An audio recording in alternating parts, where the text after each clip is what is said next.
There are more private security guards in America than actual police officers. But no one talks about the fact that some of them operate like a military force against their own citizens. When a city hires private power instead of public law enforcement, accountability disappears. Ellis's story isn't fiction.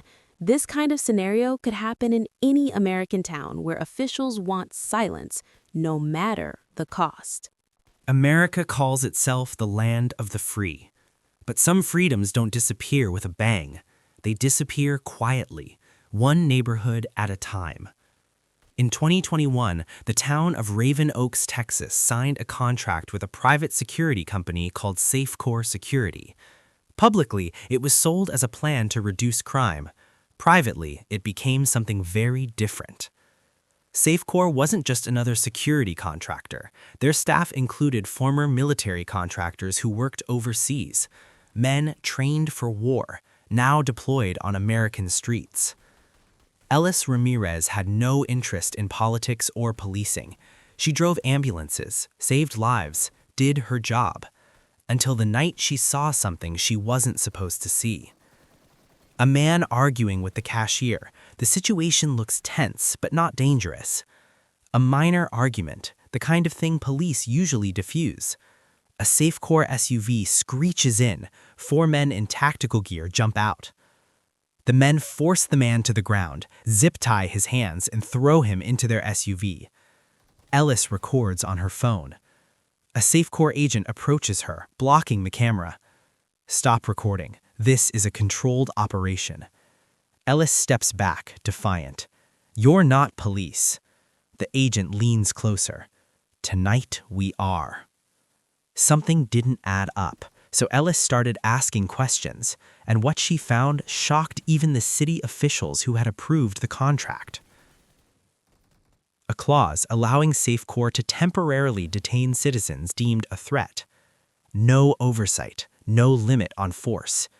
Bonuses for the company based on the number of detentions, not crime reduction.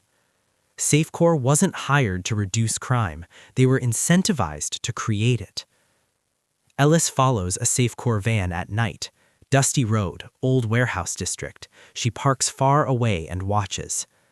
Inside, rows of metal cages, people sitting on benches, guards watching them.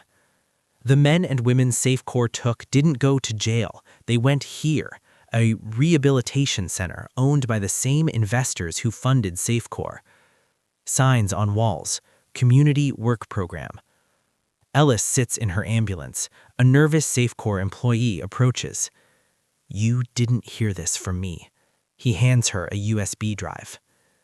On that drive were hours of footage, forced detentions, beatings, and internal memos encouraging officers to increase daily numbers. A memo reads, "Detentions this week are down 12%. Adjust tactics accordingly." Safecore realized the truth was slipping away, so they came for her. Lights blur, tires screech. Ellis barely escapes by cutting through a residential street.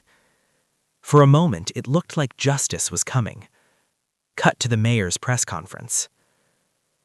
Shots of Safecore SUVs still patrolling, residents watching from windows. Ellis sitting alone in her apartment, exhausted but unbroken.